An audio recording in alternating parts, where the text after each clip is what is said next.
Hi, I'm Lily Rasmussen, and I will be introducing our speaker for today. So Jonathan Booz is a 2002 graduate of ECC. He is a born and raised Texan as well.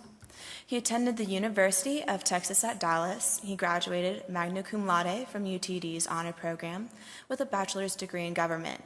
After graduating, he attended the Didman School of Law at Southern Methodist University on an academic scholarship. While in law school, he participated in criminal defense for indigent individuals at Dallas County, clerked for a family law judge, attended Oxford University in Oxford, England, and was a part of multiple mock trial teams. After passing the bar exam in 2009, he practiced law for 4.5 years. His law practice included representing individuals, corporations, nonprofits, and education and religious institutions as both plaintiffs and defendants in civil matters. In 2014, Jonathan left his law firm to run a small business that he and his brother had started a few years prior. He is now the co-owner of a growing commerce company located near Garland, Texas. He is an active member of the Village Church, a BSA Eagle Scout, and an active member of the community as a volunteer in the Big Brother Big Sister program. He serves on the Big Brother Big Sisters Dallas Region Junior Board of Directors. Please give a warm welcome to Jonathan Booz.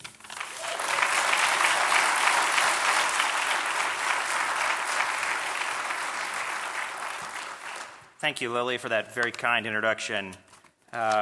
If you would, let's just take a moment and would you bow your head and let's just start with a prayer. Father God, we just thank you for allowing us to come together this afternoon and to fellowship and to celebrate the achievement of these young men and women. We just pray that your hand would be on their life, you would give them direction, give them wisdom and discernment. In your name we pray. Amen. Once again, thank you for having me here today. For the invitation to give the commencement address for the 2018 class of the Enrichment Classes of Carrollton. As was mentioned, my name is Jonathan Booz, and I am a homeschool graduate. It was just a few years ago that I was walking across the ECC stage getting my diploma. So it was a real honor when Ms. Peace reached out to me and invited me to come speak here today. Now, most people tend to avoid at all costs listening to lawyers and politicians give speeches. So I was a little worried when they invited me that they didn't realize that I fall into both of those categories. And I'm fully aware that I'm the one standing between y'all and your diplomas, and more importantly, the cake and punch. So I will try to keep my part here this morning brief. And I want to start by welcoming all of you who are here to support the graduates, the moms, the dads, family members, friends, and many teachers that had a lot to do with what's happening today. And I want to especially congratulate the moms and dads here today. I'm the oldest of five. All four of my siblings and myself were homeschooled all the way through high school graduation. And I know that we probably gave my mom and dad a few early gray hairs. I imagine maybe a few of the graduates maybe in that same boat. But I will tell you, the older I get, the more I appreciate the fact that my mom and dad made the sacrifices that they did to homeschool me, to give me an education based in biblical values, to teach me how to learn for myself. So moms and dads, congratulations to you for making the sacrifices over these last 18 years or to get these graduates to where they are today. And that also goes to the moms and dads who are here. Maybe you don't have someone graduating, but you taught the classes at ECC, or you gave input or helped in some other way. Congratulations to you two today. But what we're all really here for is to congratulate our graduates. And this is a culmination of a lot of hard work that the 8 of you have done over the last 12 or 13 years of your life. And it may not seem like it's that big of an accomplishment, but it really is. Even if this was something you were forced to do, about 20% of your peers will not graduate high school. So number one, congratulate yourself and enjoy today.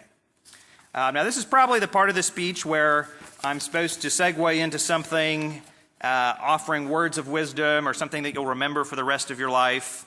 But the truth is, after graduating several times myself and attending lots of other graduations for friends and family members, I'd be lying if I said I remembered anything that a graduation speaker had said, even 12 months later.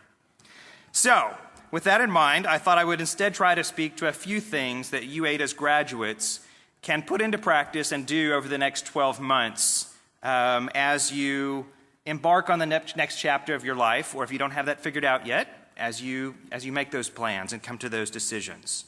So I want to speak about 4 things today, and the first of them will be the most practical. And I'll be honest, this has been one of the hardest things for myself as an adult to learn how to do, and that would be to set goals and to write them down. Why set goals? It helps to set goals so that you know where you're going, or at least where you're trying to go. As Yogi Berra said, you've got to be very careful if you don't know where you're going, because you might not get there. If you haven't already done so, I want to encourage the 8 of you in these next couple weeks to spend some serious time to sit down and actually write out your 10, 3, and 1-year goals for your life. What better time to do it than after closing one chapter of your life and getting ready to begin the next?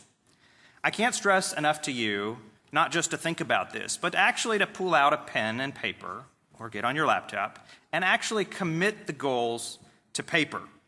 Why is this so important? Dr. Gail Matthews, a psychology professor at the Dominican University of California, found in a recent survey that individuals are 42% more likely to achieve their goals simply by writing them down on a regular basis. Your 10 and 3-year goals don't have to be super complicated. They can be things like, I want to graduate in 4 years, I want to get married in 6 years, I want to buy a house in 8 years, but write them down.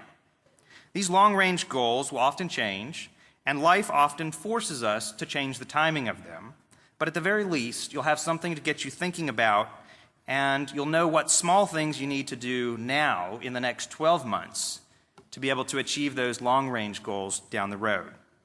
Then I would encourage you to spend some serious time thinking about and writing down what your goals will be over the next 12 months. It's amazing what happens when you put a game plan together for your own life over the next 12 months. I would encourage you just simply break them down into categories like spiritual growth, physical health, financial, education. Pick the categories that apply to you and set some goals in each category.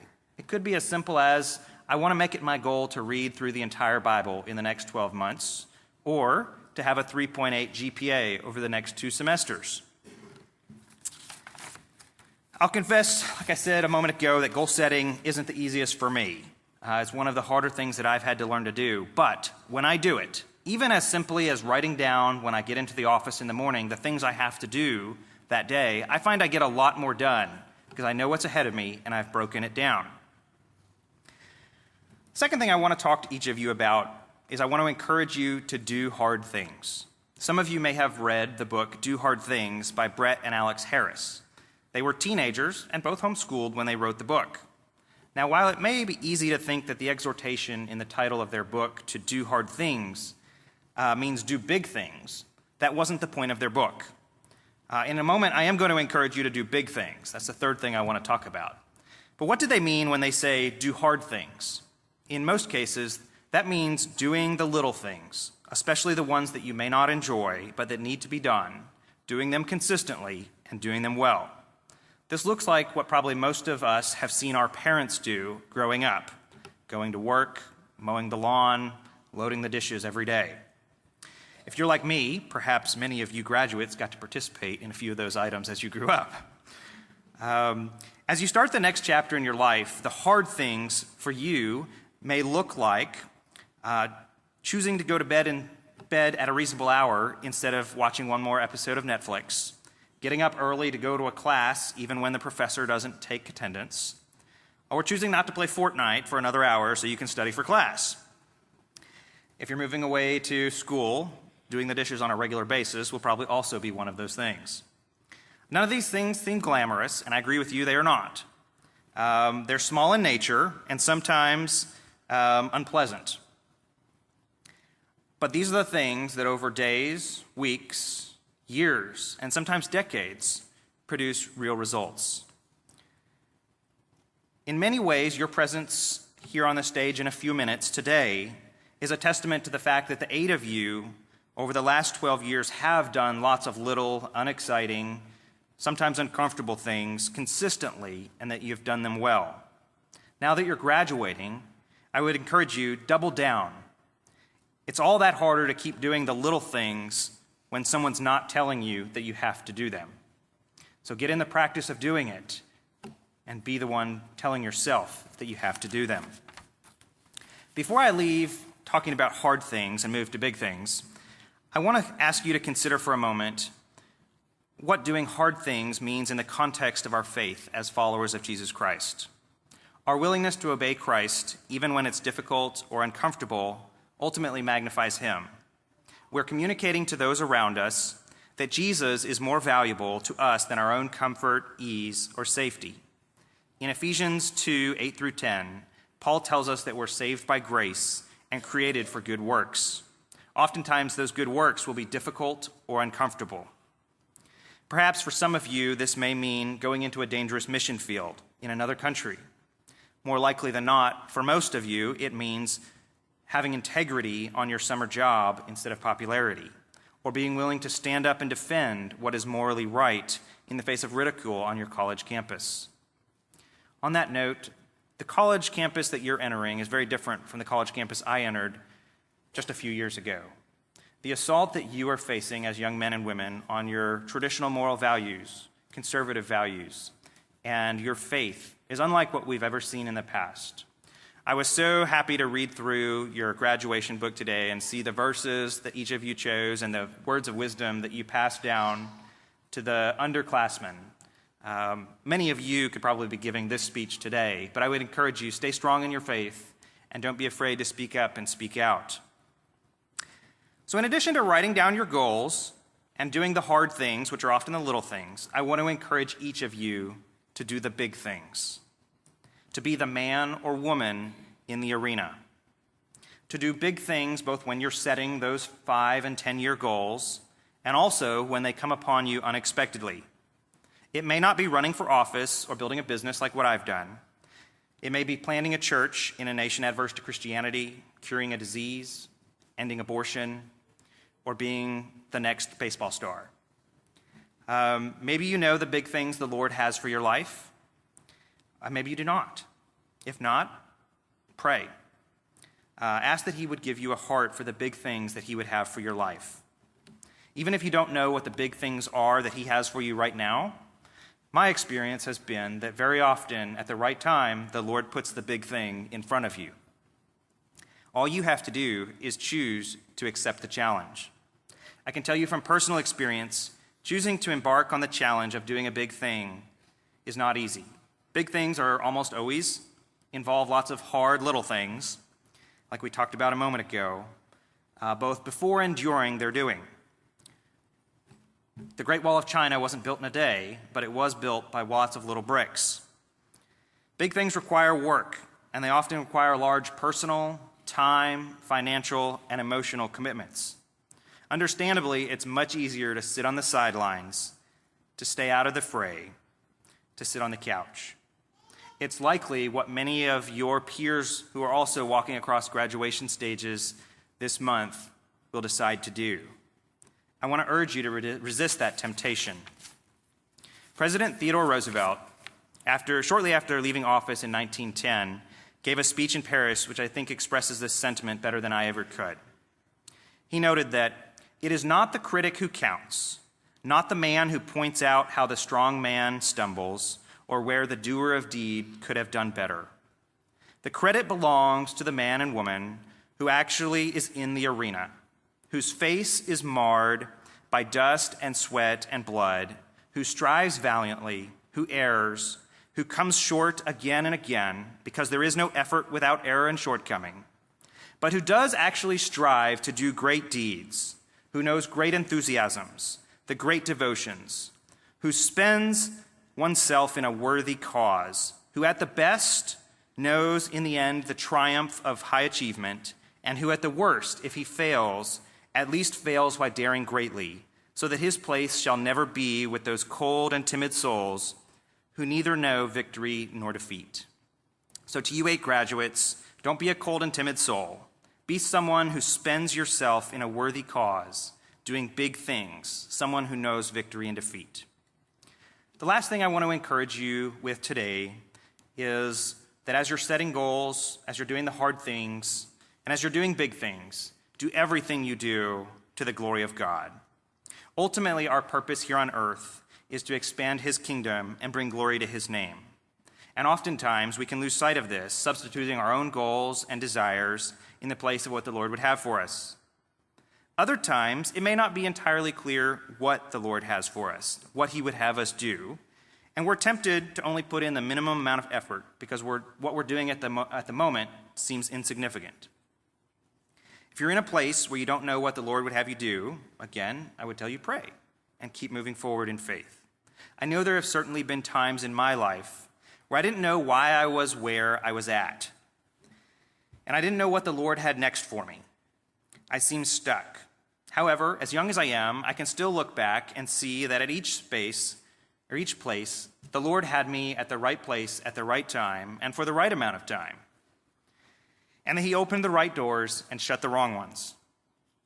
Oftentimes, you're going to feel like what you're doing right now doesn't really matter. You may be tempted to do the bare minimum to get by. I know there are certainly classes in college where I felt that way, and even today, where there's times I go to the office in the morning, or days endlessly knocking on voters' doors, where that felt like the case for me. I would remind you of Colossians 3:23 through 24 in those moments, where we're instructed that whatever you do, work at it with all your heart, as if working for the Lord, not for human masters, since you know that you will receive an inheritance from the Lord as a reward. It is the Lord Christ you are serving. So whether your big thing is being the CEO of a Fortune 500 company or the chief operating officer of a family with lots of kids, strive to do all you do, both seen and unseen, as unto the Lord. Now, just to summarize my 4 main points in the hope that a couple of them will stick with you over these next 12 months, set your goals and set them in writing. Commit to doing hard things, the little things that need to be done. Be the man or woman in the arena. Be willing to do the big things. And in everything you do, do it to the glory of God. Now, some people say that cleanliness is next to godliness, but I'm convinced that's not the case. It's brevity that is next to godliness.